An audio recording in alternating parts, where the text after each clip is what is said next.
என் பேர் மோனிஷா வினரசி. நான் ECE second year படிக்கிறேன், டான் போஸ்கோ. நான் உங்களுக்கு ஒரு சின்னதாக ஒரு ஸ்டோரி சொல்கிறேன், அது உங்களுக்கு பிடிக்கும்னு நான் நினைக்கிறேன். ஒரு ஒரு ஊரில் வந்து 2 அக்கா தங்கச்சிங்க இருந்தாங்க. அவங்க அவங்க பேர் வந்து ஹென்சிகா, என்ட்ரிகா. ஹென்சிகா வந்து பெரிய பொண்ணு, என்ட்ரிகா வந்து சின்ன பொண்ணு. அவங்க வந்து அவங்க அம்மா வந்து 2 பேருக்கிட்ட ஒரு பொறுப்பு கொடுத்துருப்பாங்க. 2 பேர்கிட்டையும் ஒரு ரோஸ் செடி கொடுத்து, அந்த ரோஸ் செடியை யார் நல்லா வளர்க்குறீங்களோ அவங்களுக்கு நான் சின்னதாக ஒரு gift தரேன் அப்படின்னு சொல்லிட்டு அவங்க சொல்லியிருப்பாங்க. இவங்க 2 ஹென்சிகா வந்து அவங்க வீட்டில் வந்து ரொம்ப பொறுப்பாக, ரொம்ப எல்லாத்தையும் எடுத்து ரொம்ப பொறுப்பாக செய்வாள். என்ட்ரிகா வந்து சின்ன பொண்ணுன்றதுனால அவங்க வீட்டில் ரொம்ப செல்லமாக அப்படி வளர்த்துருப்பாங்க. அவளுக்கு பொறுப்புன்றது எதுவுமே இருக்காது. அவள் விளையாட்டுத்தனமாக அப்படி இருப்பாள். அவங்க அம்மா வந்து ஒரு பொறுப்பு கொடுத்துருப்பாங்க.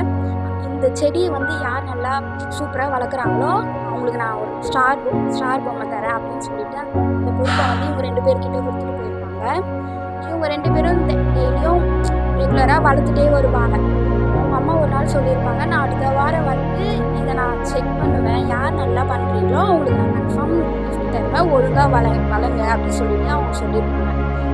என்ட்ரிகா வந்து ஹென்சிகாவுடைய செடியை வந்து வெட்டி விட்டுருவான். நல்லா வளரக்கூடாது அப்படின்னு சொல்லிட்டு வெட்டி விட்டுருவான். அது வெட்டி விட்டதுனால அந்த செடி வந்து ரொம்ப அழகாக துளுந்து, ரொம்ப அழகாக நிறைய பூலாம் பூத்து அந்த மாதிரி அங்கங்கே படர்ந்து சூப்பராக வளர்ந்துருக்கும். ஆனால் இவளோடைய ஹென்சிகாவுடைய செடி வந்து அதே மாதிரியே எப்பயுமே நட்டு வச்ச மாதிரியே நீட்டாகவே வளர்ந்துருக்கும்.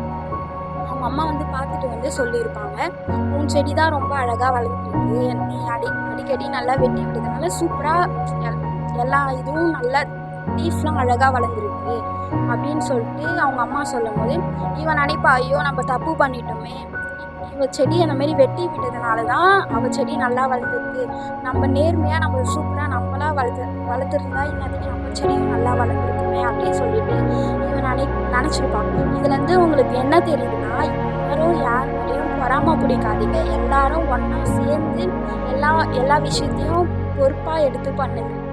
தேங்க்யூ.